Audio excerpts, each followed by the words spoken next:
folks, it's just that easy.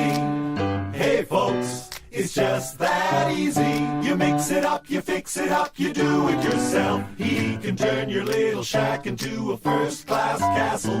Save you time and money and a great big hassle. Hey folks, it's just that easy. You mix it up, you fix it up, you sand it down, you paint it brown, you measure twice, you cut it once. It's just that easy.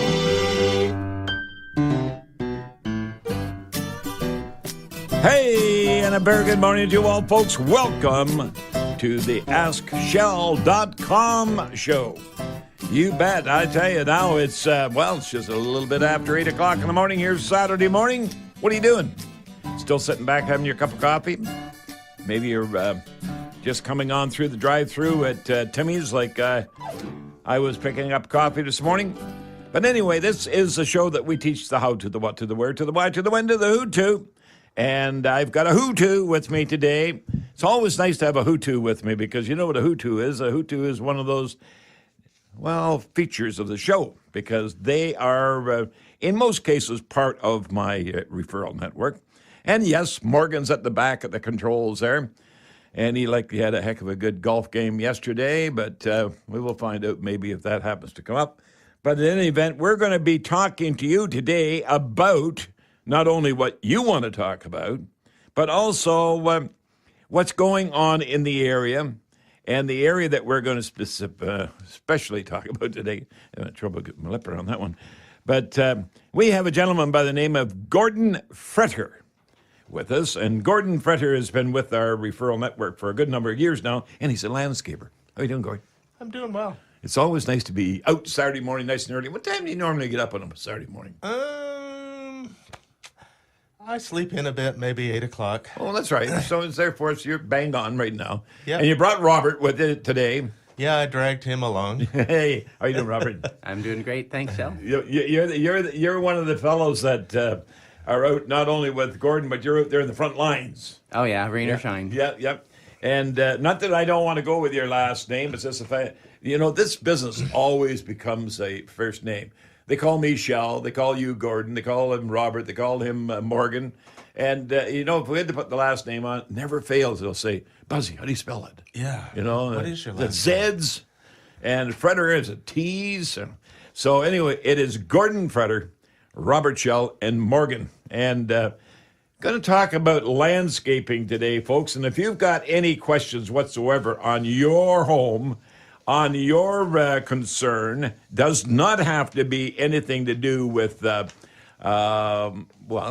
landscaping can be anything at all. But I can tell you right now that when we get talking to Gordon here this morning, we're going to be talking about things that you and the homeowner you as a homeowner should be concerned about. And that is what to do in and around your home.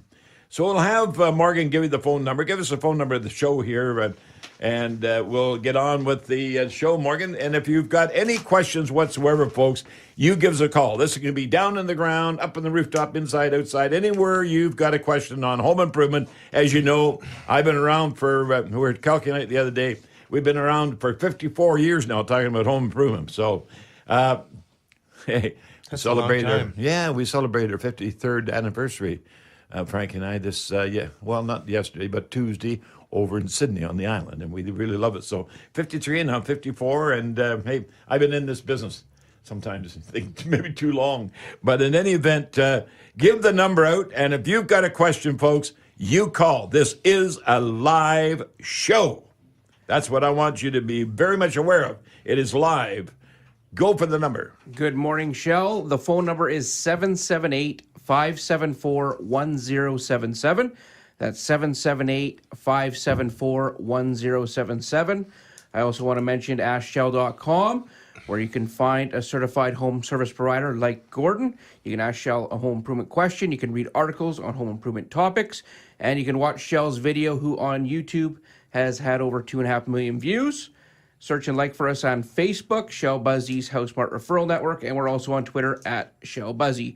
But fill up those phone lines with your landscaping or gardening questions, 778-574-1077.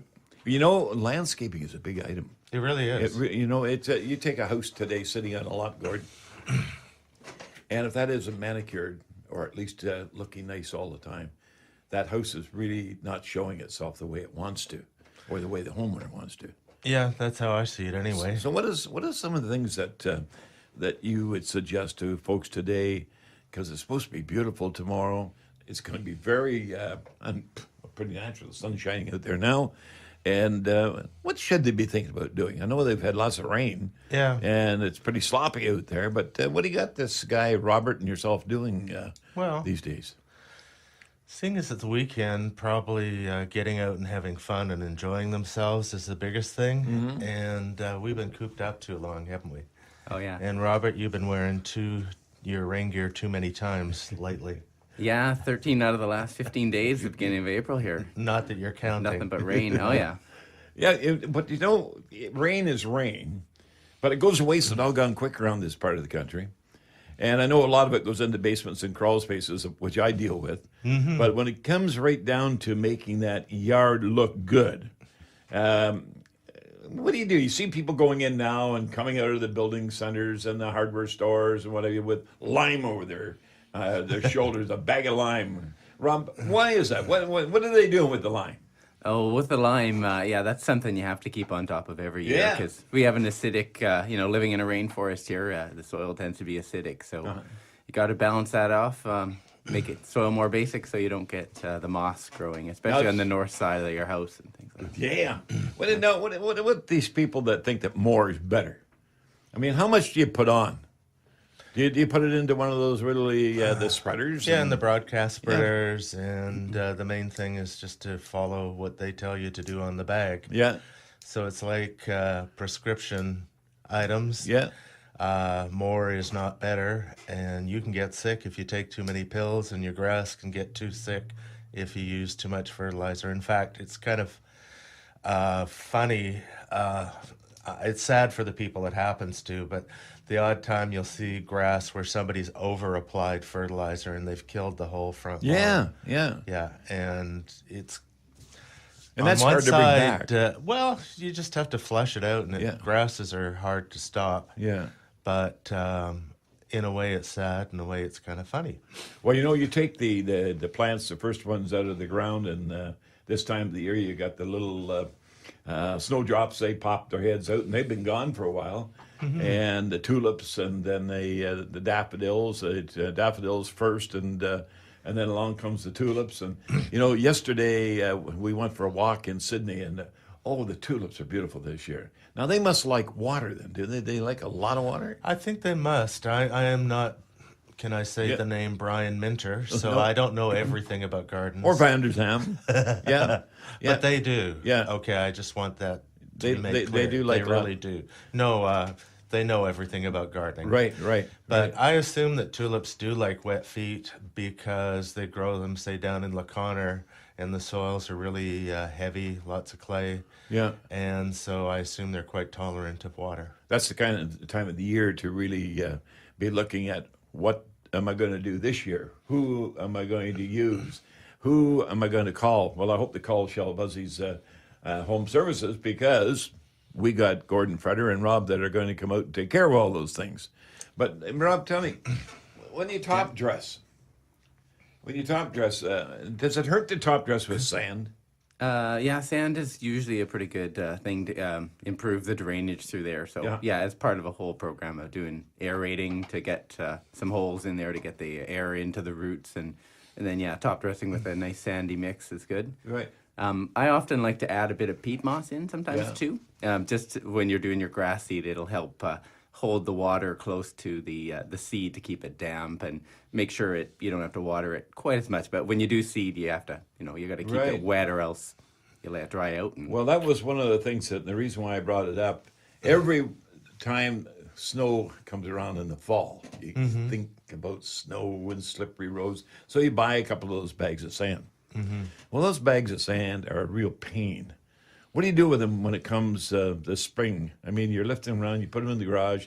Normally you might catch onto the bag sometime or another, and you got sand all over the garage. Mm-hmm. Now, would it hurt to use that sand for top dressing?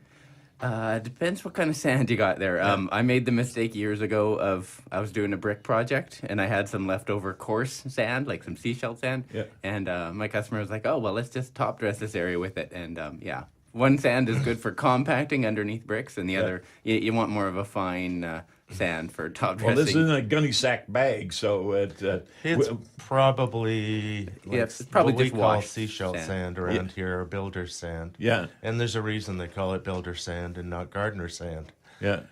And the best thing really for top dressing lawns is river sand, which is what they pump out of the river. Nice and fine. And it's fine and it never really compacts. So if you're building a patio, don't use river sand because it always stays pliable. Right. So your pavers are going to be uneven. Or don't use play sand. Play sand is pretty fine too. Yeah, So yeah. you want something with angular bits in it without getting too technical. Don't do it. But river sand is the best thing to put on as a top dressing. And as an aside, it's the cheapest thing too because there's so much of it and there's not a lot of use for it. Right on. I just wanted to bring that to your attention because there's a couple of bags up in the garden area there at Monica's place when you go over there to do your chores. But folks, you're listening to the AskShell.com show. Gordon Fretter and his, well, I'm going to say sidekick, but he's a little more than sidekick. He's been around with Gordon for how many years, Gordon? Robert says it's about 30. Is it over 30 now? Yeah, over 30. Yeah, Wow. He came as a high school kid. I was fairly new to business, and he popped in and didn't know a lot, and now he knows a lot. Now he knows a lot. Well, that's great, folks. So we've got two of those landscape maintenance people. Gord Fretter Design has been part of our referral now for many, many years. And you can talk to him if you'd like to call 778-574-1077.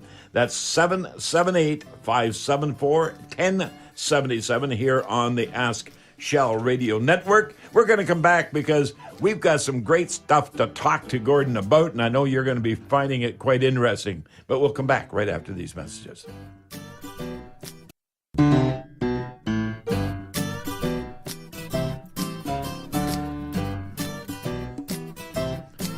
Welcome back, folks. Shell Busey here in the AskShell.com show on the Ask Shell Radio Network. We're talking about home improvement. You can call. We've got landscapers here today talking about your landscaping, your bushes, your gardening, all these good things, and especially this time of the year, what better time to be thinking about that? So we got Gordon Fretter here and his, I'm going to call him sidekick, Rob. Been with him for many, many years, and what great guys, and we look forward to having them here on the air from time to time.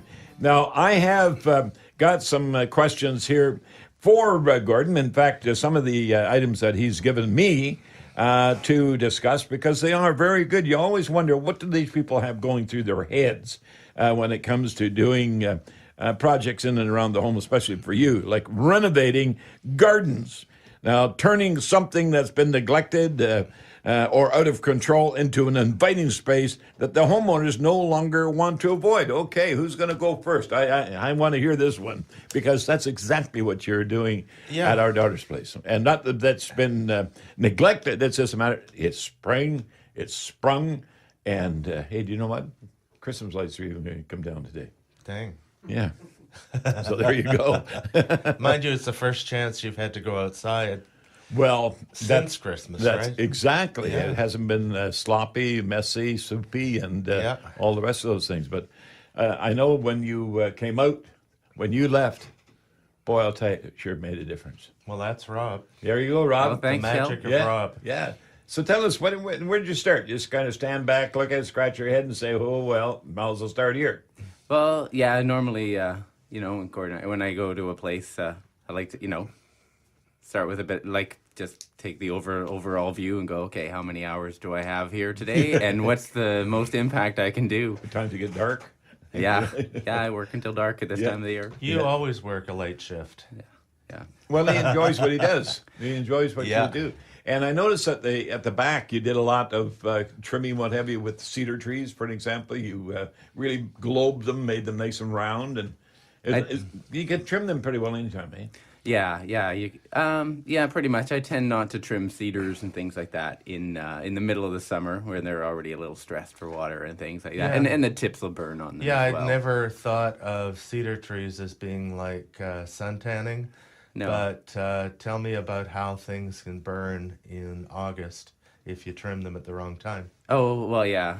But yeah, usually people go on vacation a lot. So the gardening, we tend to as well, too. So yeah, Oh, okay. I'll trim, through the winter. That's a lot of tree pruning and a lot of hedges, things like that. Yeah. But yeah, usually after, by They're May, pretty hardy. May to August. Cedars are pretty hardy when it comes to, say, the spring and especially through the winter and the fall. They grow. They get that nice, rich looking tips on them, and Yeah, they do. Yeah. Some people like to have them trimmed in the fall. Other people like to wait until into the spring to, maybe over the snow load, kind of have to tie up the hedges and things like that, and then give them a trim in the spring. What is the best privacy type of cedar or type of hedge to use? I know there's boxwood out there. Yeah. Well, for privacy, it comes down to economics, and the most common is emerald cedar, and people like emeralds because they're not as wide as the old pyramid cedars that do tend to fall apart with snow load. Mm-hmm. So emerald cedar has a central leader, and it doesn't tend to fall apart like pyramidalis. Right.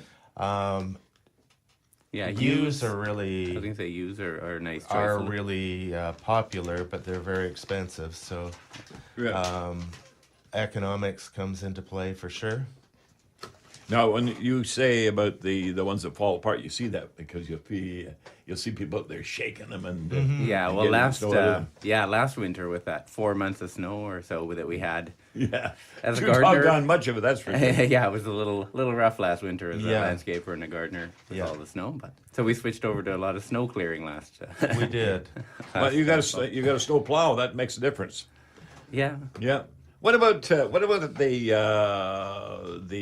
deciduous trees versus the evergreen? The deciduous trees, they're going to obviously be trimmed at particular times of the year when the sap's gone down. Is there any particular time that when I trim trees, I slaughter them. I'm not good. I'm not good. Put me in building anything, no problem. Yeah. But when it comes to making things look good, So work with the tree. Don't work against the tree. When you work against a tree, you slaughter it. Yeah. And you see evidence of that around town when you drive. But the big thing about trees is to open them up so the wind flows through them so they're not as prone to disease. Right. And right. aesthetic comes into play, just make them look good. Right. Tip them back so that they don't tend to stretch into places you don't want them to go into. Yeah. Something that's fairly common is a nuisance of raccoons or squirrels, and they'll get over the roof of a house, and a tree can be a great root to the roof, and those rodents and raccoons can cause a lot of damage to houses. Oh, they can tear a roof apart pretty doggone quick, and especially if the rodents ever get in to the roof cavity, and squirrels, for example, or roof rats, that type of thing. They get in, they have a litter. Oh, don't try to block holes at that particular time because they'll get in through a roof no matter what to get back into that litter. So, but trimming the trees, like right now, a tree that's just coming out in bud, does it really hurt some trees, or is it pretty well all one way or all the other way? You can trim them still yet? No, it depends on your tree. And actually, going back to when and how to prune a tree, quite often, sometimes I'll have customers saying that how they want a tree trimmed, and sometimes my advice will be, don't even touch it, just let it be and let itself be, rather than say like an evergreen tree, you don't want to top it normally, or else you'll get forking going on, and long term it's a weaker, it's not a good plan. Ideally, it's the right size tree And in end the up right with a place, line. not too close to a house or power lines, things like that. Yeah, the decision goes way back. It goes back to the nursery when you're choosing the tree. Yeah, because you see them now with a Y at the top. and they'll trim them, and then that wire will grow out like 2 trees. Yes, exactly. And then you leave that for 40 years, and suddenly you have a really tall tree that's growing on the side of a hazardous tree. Very A hazardous which tree. is like a loaded gun held to your head. Right. Now, will you go out and, because when we get the referral call, we have no idea if you're going out to look at grass or shrubs or trees, whatever, but you go out with that that instinct that you could be running into anything that's going to be or anything to do with the garden. Oh yeah, for sure. You've got to be prepared. Yeah. And the funny thing is too, if I love plants and plant nomenclature and whatever, but if there's one plant that I don't know at a house, chances are the homeowner's going to ask me, "What is that plant, by the way?" And I'm going to feel really dumb. Yeah. But we have to be prepared pretty much for anything. Yeah. And so it's like improv. And you can also take a leaf or, I guess, a little branch to where you buy your shrubs and what have you, and they'll identify what it is. Well, searching with Google is really handy. In fact, it's a different game than it used to be pre-computers. Yeah. Now I can give clients a plant list, and they can go through it and look at their leisure at images of those plants and decide what they like. And we had to resort to books, and sometimes I carried a lot of books to appointments, and I don't have to do that. Yeah. And that's better. Well, that makes a lot of sense. You know, I never thought of that. Google, they pretty well find anything there today. Mm-hmm. I don't think you find everything right, but We're not going there today. Okay? I'm not going to go there, that's for sure. I'm not either. 778-574-1077, folks. If you have a question for Gordon or Rob, or a question for me, we're going to certainly go to some emails here as well, but I've got a couple of items that I want to discuss right up to the next break here with Gordon and Rob, and then we'll go into some emails and then back and forth here. We're going to have some good times anyway, and I know right well you guys or gals are going to be outside at the backyard cleaning things up for sure. Now, the history of you two fellows getting together back many, many years ago, but do you work well together? Like, are you two years on the job, the same job at different times, or we you probably separate? aren't too often, so we talk more, I think, by text and on the phone than we do face to face. And that's changed with time. But Rob is more my maintenance guy or paving stone guy, and so I'll arrange things for him, and we'll pin him to a certain day. A week from now, 2 weeks from now, right. And talk by text the night before or whatever. So yeah, we go back far enough, even before pagers, where you would just give me my marching orders in the morning as we're pagers. as we're talking over orange juice in the morning. And weren't pagers fun, you know? Yeah. You get paged on the freeway. Boy, has that ever changed things, though. Eh? Yeah. When you get that telephone that when you can text and no matter what it is you want to know, get back to the boss. Yeah. Tell them about when I interviewed you. I totally forgot about that. Oh, I've worked since 1987 with Gord, and when you're one of the gang. You're a member of the family. Much, when I yeah. I was 17 when I first went for a job interview with him, and I guess I wasn't dressed in a suit or anything because after our interview he asked me if I had anything planned for the day, and I said not particularly. And he asked me if I wanted to weed his garden for him. So he put me to work right after our interview, weeding in his garden while other interviewees were coming to the house and going in to be interviewed. No, seriously, enough of the theoretical. Let's see what you can do with your hands. Yeah. So you must have... I must have done all right, test. yeah. I must have been all right. Well, you're from the old school too, Gord. Let's face the facts, eh? I'm afraid so, yes. Yeah. And I know myself that... you look back and you think what you did back years ago and what you do today. Thinking is a little bit different today than it was yesterday. You really, in your case, Rob, I'm sure when you started weeding, you didn't have to say, "Oh gosh, what's a weed?" You know, you knew that ugly-looking thing sitting in there between that beautiful shrub and that whatever flower plant. It was a weed. Yeah, well, I grew up, my parents had me weeding in their garden, and we had a privet hedge. We lived on a corner lot with a privet hedge all the way around. Yeah. So probably from the time I was, say, 10 years old, I was out there Just trimming their hedge. that easy, isn't it? Eh? Yeah. I'll tell you. Well, Gordon, I can tell you right now, you've got a great guy there. Folks, we're going to take a break away from the AskShell.com show, but I want you to make a point. First of all, the telephone number to call, 778-574-1077, 574-1077 with 778 on the phone. And also they can text Morgan.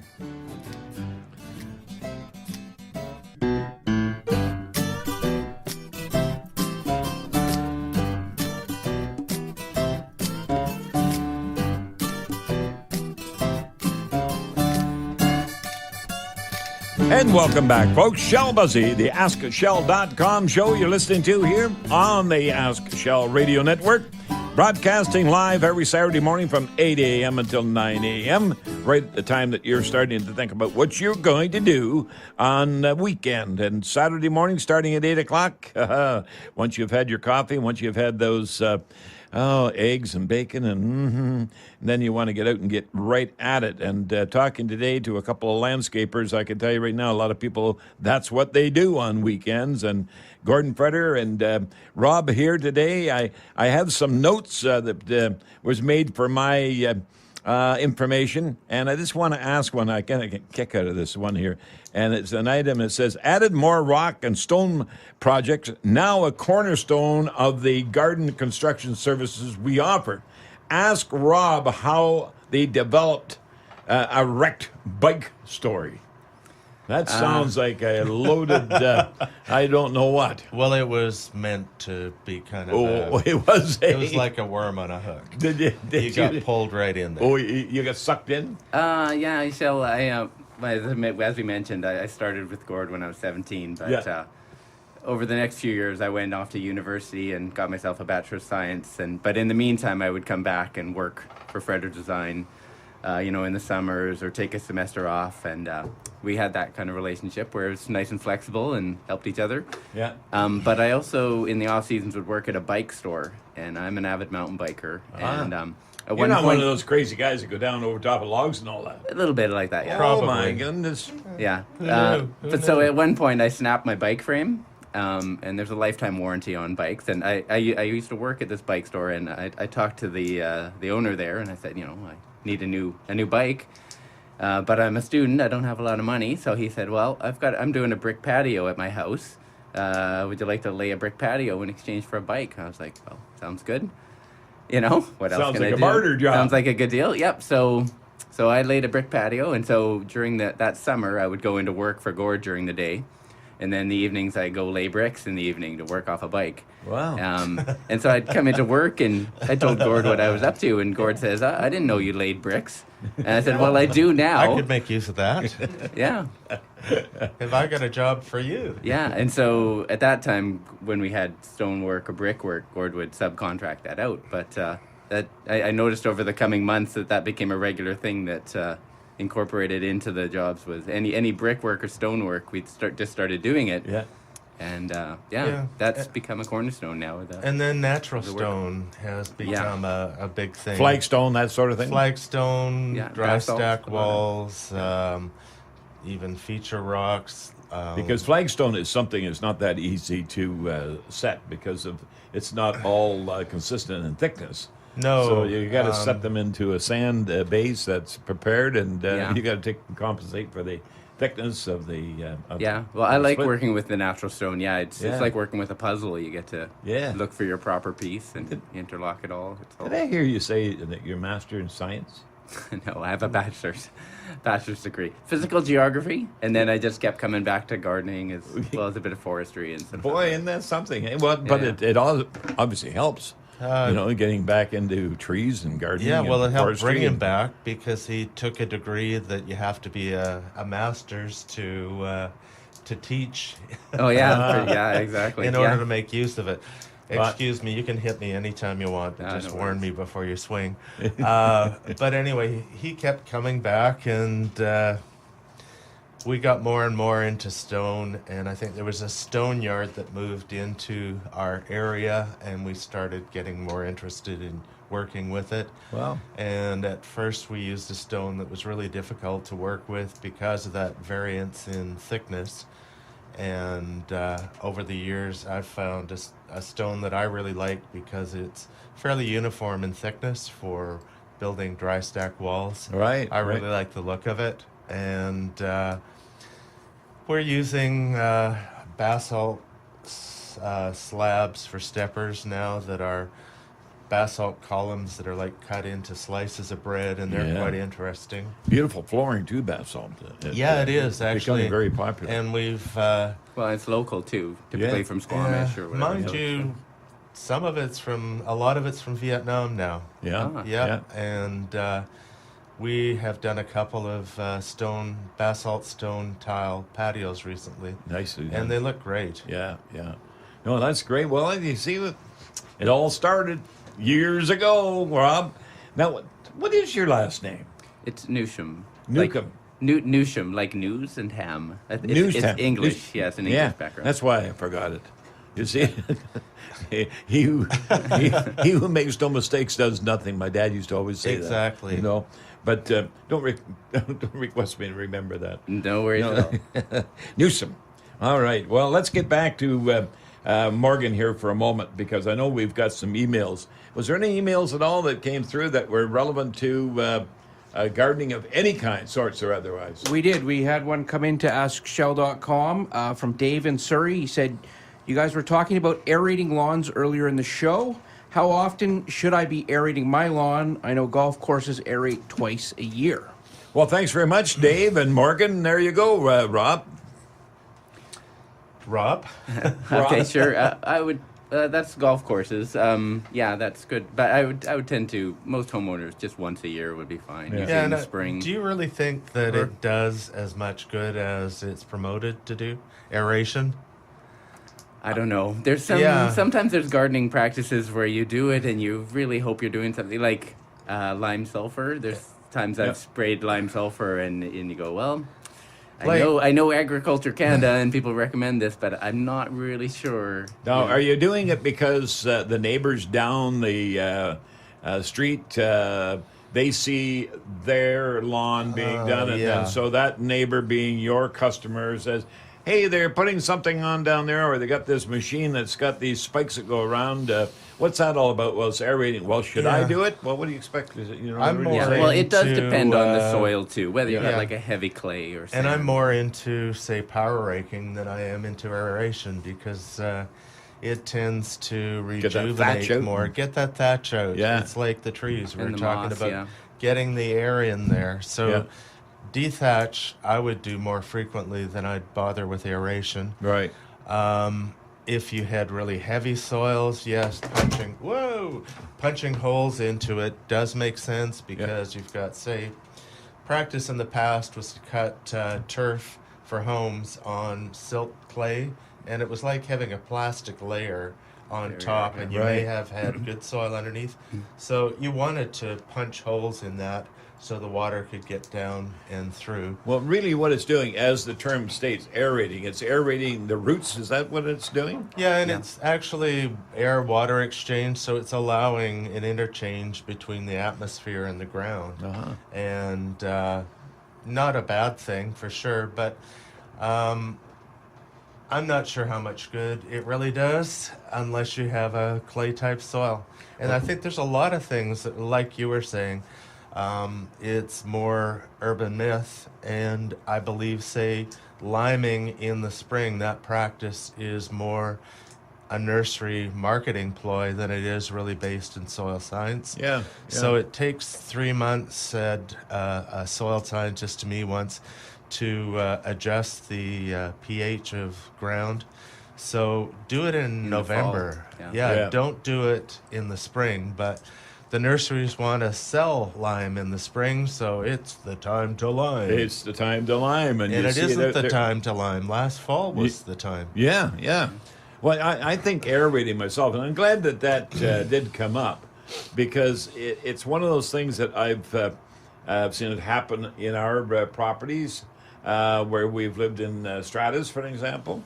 And we live in a strata now. We downsized many years back, and we really enjoy the lifestyle now that once you get older, you don't want to be out there on your knees. My knees are gone, really, to get down on my knees. But, you see the aeration take place, and those little spiky pieces of earth come up, and they lay there, and they look kind of messy for a while. Mm-hmm. Sometimes they rake them up, and others don't rake them up. They just let them stay there. But also you see that the hole that they produced, it fills in like right now. Mm-hmm. So it must be soft, muddy ground that's aerating. I mean, for what reason? If you're going to aerate, then put some river sand on top. And, to fill those plugs and allow a column of sand. Yeah. It's even like when you're preparing a lawn and you have a clay subsoil, break up that clay and use some sand or organic matter like compost. Till it in. Yeah. Break it up. You want to break up those bits of clay or that clay into little globules so that the roots and the air and the fertilizer can all get in between the roots and globs of clay. So I like that globs. Well, but that really is. It's globs. Yeah, I remember 1981. My wife and I built the house that we still live in, and we didn't have much money back then. And funny thing is, we still don't. But anyway, you're happy. We're happy. That's we are right. happy. Yeah. But anyway, that's aside. We had a lot that was formed from the excavate from the base of the roads. Right. They put it up, rather than ship it away, they put the clay up on top of the lot. And we wanted to grow vegetables. And the best thing I found to grow veggies was to put well-rotted mushroom manure into the clay or onto the clay and rototill it in and break it up. And it worked really well. Oh, that's great. Because the roots can penetrate and it doesn't dry as hard as concrete in the summer because you've got some organic material to... And there's just nothing like good, fresh veggies. You betcha. They taste better, don't they? Doggone right. Folks, you're listening to the AskShell.com show. My name is Shell Busey. I've got Gordon and I've got Rob here. And they are very, very special people in the landscaping business, especially been part of our referral for some time now. And if you require their services, very easy. Give us a call 5 days a week. That's Monday through Friday from 9 a.m. in the morning until 3 o'clock in the afternoon. Or go to the website. And you can go to the website anytime, AskShell.com. It's just that easy. We're going to take this break, and we're going to come back. I got this big word here, collaboration, moving into the future, adding more specialized stuff. We're going to ask Gordon and Rob about that. So we'll take this break and be right back. Don't go away.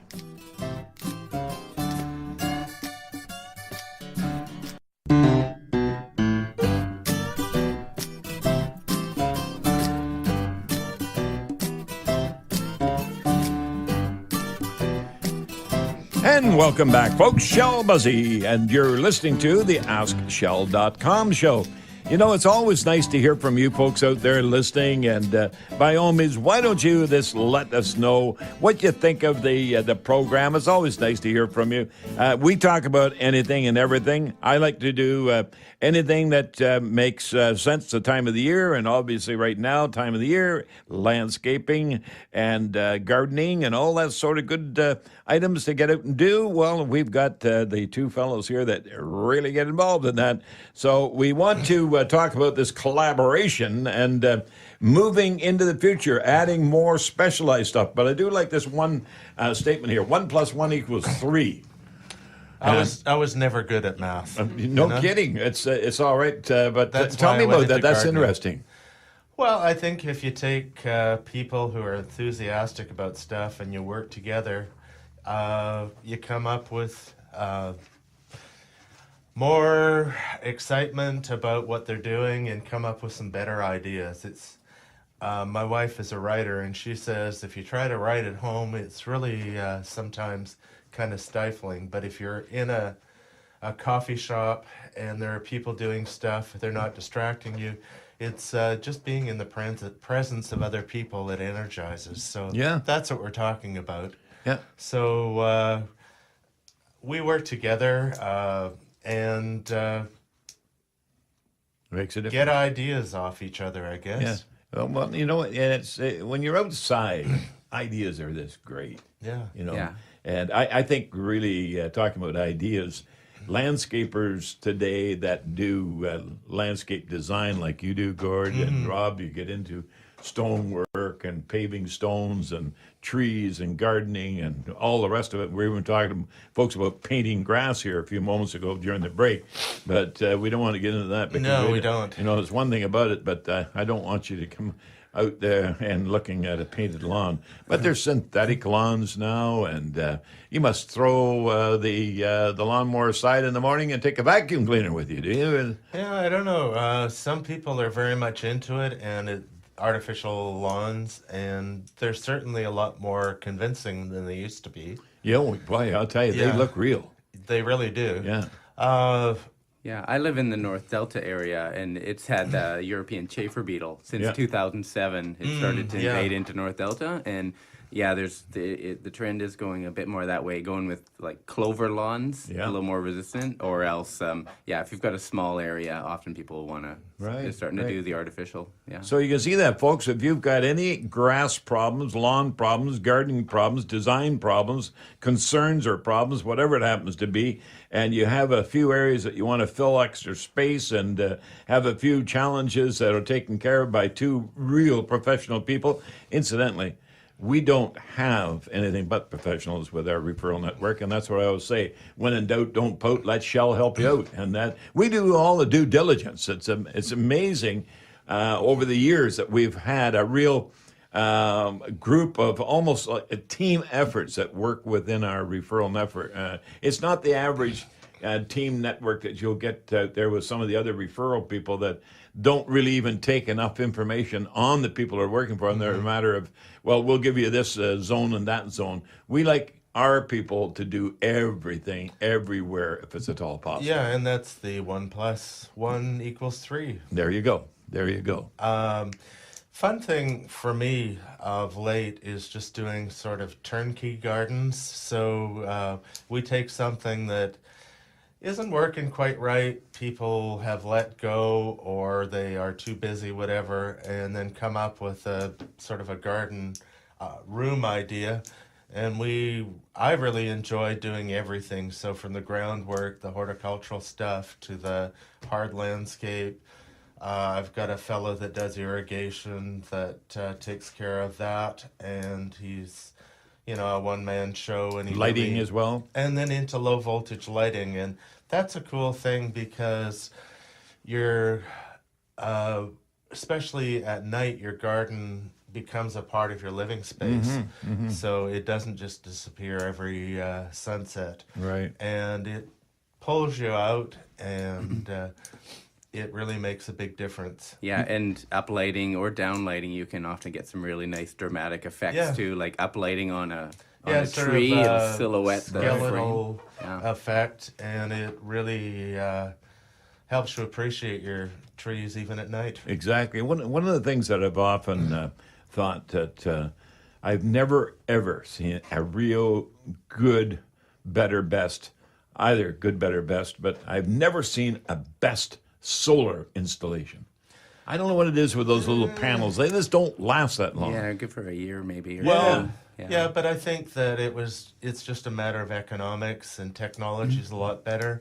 And I think in time it probably will come, but it would probably be, rather than little printed individual lights with solar panels on them, it might be a central which makes sense. Yeah, like a Which makes solar sense. pad up on the roof or something. Yeah. So a real credible solar pad, and the technology is getting better. The price is coming down, so somebody's going to do it professionally soon. They got them on crosswalks and everything else along the roadways, so it makes sense that they could do that. Because there's nothing worse than having this beautiful setting, and then, because I end up walking the dog from time to time. We got a grand dog, so out walking Buddy. You inherited the dog. That's right. And you get all these lights, and they look beautiful sometimes, and then all of a sudden there's 2 or 3 of them out, and it just spoils the whole It's funny. environment. And rather than adding something, it's taking away, because being human beings, we fixate on the things that are broke. Yeah. and it takes away more than it adds. Exactly.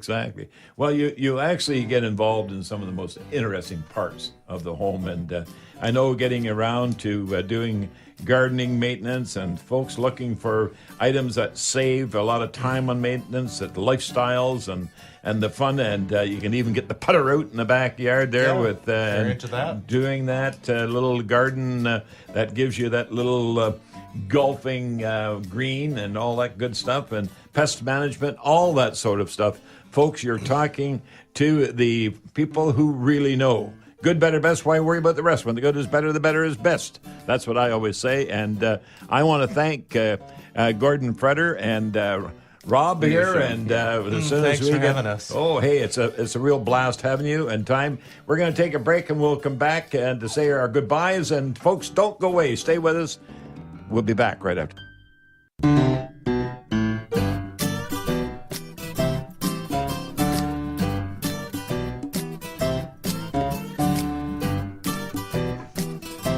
And welcome back, folks. Shell Busey here. You've been listening to the AskShell.com show.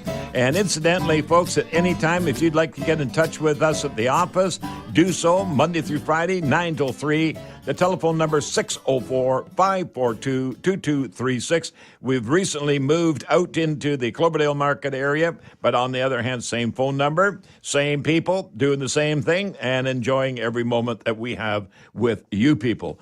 Today, I'd like to say have a happy time there at Vasaki Parade Route and out here in Surrey. It's going to be a great opportunity. If you want to try some of them wonderful Indian food, oh, man, I tell you, it's really a great day. So take in the parade, have a lot of fun. I know our grandsons went last year, and I think they're off to it this year as well. But I'll tell you, take it in. It's a heck of a parade. And when you see 500,000 people, that's a lot of people. And a lot of people. So, Gord, I'd like to say, first of all, to you, Gord Fretter, I'd like to say thank you so much for coming in and saying hi to us, and also bringing on the information that we require for a good garden show. Glad to be here. Great. And, Rob, you are the one that... Well, you've been around for a lot of years with Gord. You show your excitement, you show your interest, you show your abilities. It's really great, and thank you so much for coming in with Gord today as well. Great, thanks for having me, Shell. You betcha. May the sun shine on both of you, and also on you folks, our listeners. Until next week, the AskShell.com show on the Ask Shell Radio Network. We say goodbye. Have a great time. Love you all.